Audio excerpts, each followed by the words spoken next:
Something bit you last night. You swatted it away without thinking. You scratched the mark this morning and forgot about it by noon. That interaction, that tiny, irritating, completely forgettable moment, is one of the oldest relationships in human history. The mosquito and the human have been in contact for longer than language exists, longer than fire exists, longer than any tool your ancestors ever made. For most of that time, it was a balanced relationship. Then one side changed the rules, and the other side responded by becoming the deadliest animal in the history of life on Earth. Not the lion, not the shark, not the snake, the mosquito. It has killed more human beings than every war ever fought combined. Every plague, every famine, every predator, every natural disaster in recorded history. Put them all together, the mosquito has killed more. And here is the part that almost nobody talks about. It didn't start that way. Part 1. The original relationship. The mosquito is older than you can meaningfully imagine. Fossil evidence places mosquitoes at approximately 200 million years ago. They were biting dinosaurs. They survived the asteroid impact that ended the Cretaceous period. They watched the mammals rise. They watched the primates appear. They watched the first humans walk upright across the African savanna. And for most of that time, the relationship between mosquitoes and the ancestors of humanity was manageable. Here's why. Your earliest ancestors were nomads. Small bands of 30 to 50 individuals, moving constantly through the African landscape. Following game, following water, following seasons. Never staying in one place long enough for the environment to reorganize around them. And the mosquito, specifically Anopheles gambii, the species most responsible for transmitting malaria to humans, has one absolute biological requirement that everything else depends on. Standing water. Still, shallow, warm water. That's where the eggs go. That's where the larvae develop. That's where the next generation of mosquitoes comes from. A band of nomadic humans moving through a landscape does not create standing water. They drink from rivers. They camp near streams. They move before their presence can alter the hydrology of an area. So for hundreds of thousands of years, the interaction between humans and mosquitoes was real but limited. Fights happened. The malaria parasite, Plasmodium falciparum, infected some individuals. People got sick. Some died. But the parasite could not reach epidemic scale. Because the mosquito could not reach epidemic scale. Because the water was moving, and so were the humans. This is the version of the relationship that your biology was shaped inside of. This is the environment in which your immune system, your red blood cells, your entire physiological response to Plasmodium was calibrated. A low-level, manageable, ancient negotiation between two species that had been living alongside each other for so long that human DNA had actually begun to incorporate defenses against the parasite. The most remarkable of these is something you may have heard of: sickle cell trait.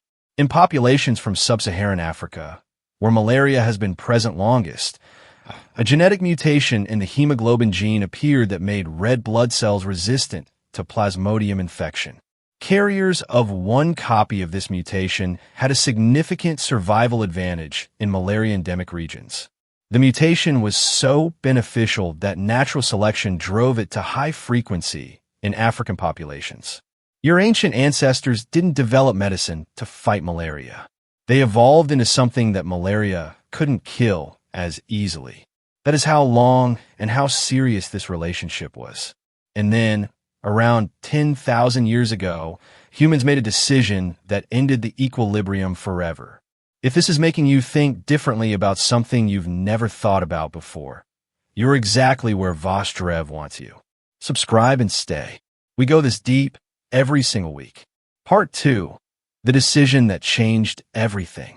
Around 8000 BCE, in the river valleys of the Fertile Crescent, and shortly after in the Nile Delta, the Niger River Basin, and the river systems of South and Southeast Asia, humans stopped moving.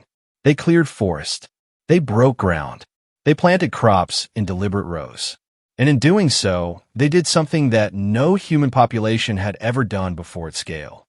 They created enormous quantities of standing water. Think about what early agriculture actually looks like on the ground. You clear trees from a hillside. The root systems that previously held water in the soil and directed it into streams are gone. Water now pools on the surface. You dig irrigation channels to direct water from rivers to your fields. Those channels move slowly. They are shallow and warm. You flood your rice paddies because rice needs standing water to grow. You have just built, entirely by accident, the perfect mosquito breeding infrastructure. Entomologist Paul Ryder of the Institut Pasteur in Paris has documented how precisely the expansion of early agriculture maps onto the expansion of malaria. Before agriculture, minimal evidence of epidemic malaria in human populations. The parasite existed, but could not achieve the transmission rates needed for mass infection.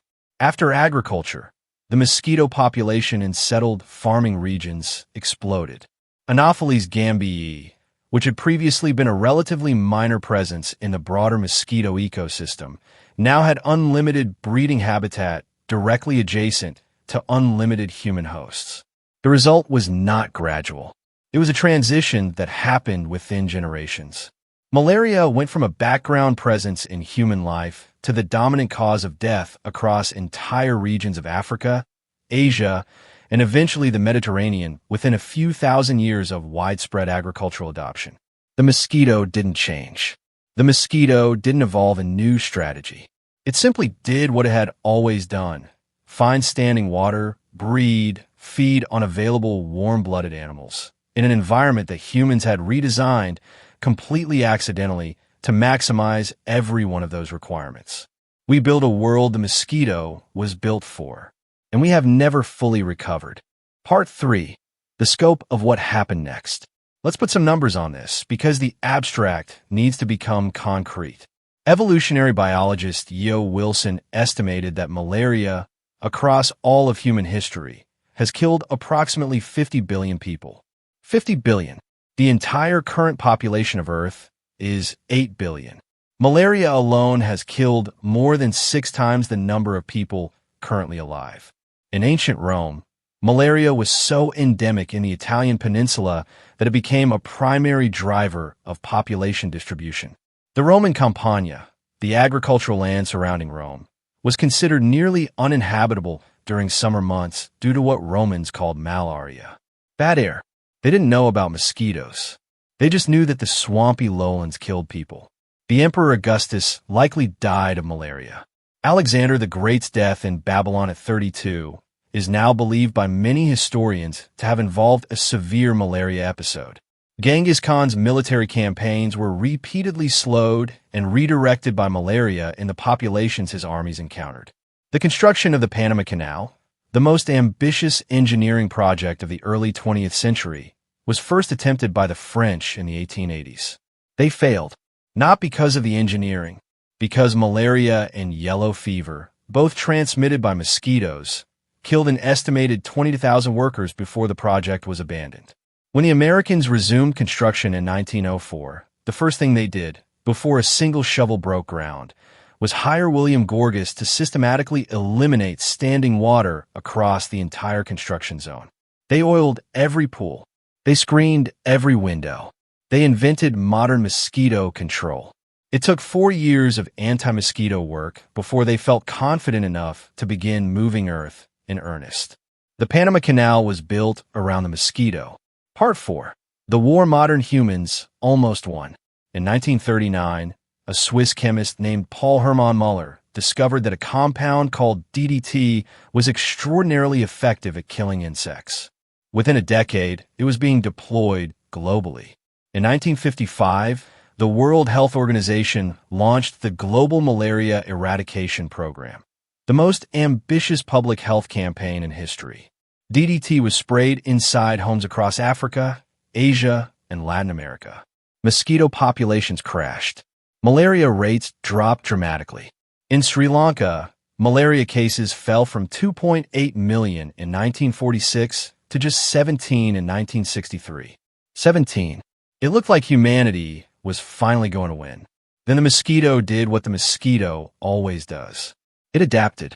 DDT-resistant populations of anopheles appeared within a decade of widespread use. The resistance spread through mosquito populations faster than DDT could be deployed to new regions. By the 1970s, resistance was widespread across every major malaria endemic zone on Earth. At the same time, Rachel Carson's Silent Spring documented the devastating ecological consequences of DDT use. Its accumulation in bird populations, its persistence in soil and water, its effects cascading through entire food chains. DDT was banned. Malaria came back. In Sri Lanka, the same country where cases had dropped to 17, malaria infections rebounded to 500,000 within a decade of DDT withdrawal. Today, despite artemisinin-based combination therapies, despite insecticide-treated bed nets, despite decades of vaccine research, malaria still infects approximately 249 million people every year. It still kills more than 600,000 people annually. The overwhelming majority of those deaths are children under the age of 5. Not elderly, not immunocompromised. Children. Part 5. What ancient humans knew that we forgot.